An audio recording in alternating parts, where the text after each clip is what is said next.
Hindi ka talaga napapagod sa pagmamahal. Napapagod ka sa mga taong hindi marunong bumalik. Real talk. May mga tao sa buhay mo na kahit anong effort ang ibigay mo, walang nagbabago.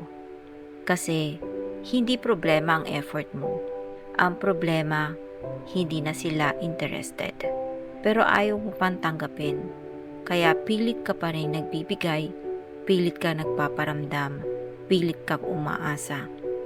Kahit obvious na, ikaw na lang yung lumalaban. Masakit aminin, pero minsan, ginagawa mong priority ang taong ginagawa ka lang option.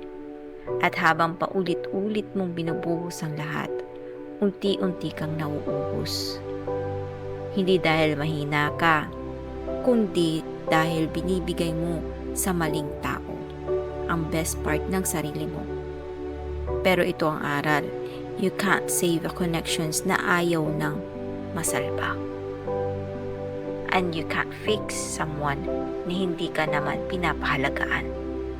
So please, stop watering dead plants. Stop giving life to something that's not growing. Stop choosing people who no longer choose you. Hindi selfish ang pagmamahal sa sarili. Hindi mali ang mag-let go. At hindi kasalanan na unahin yung peace mo. Because sometimes walking away is the most loving things you can do for yourself.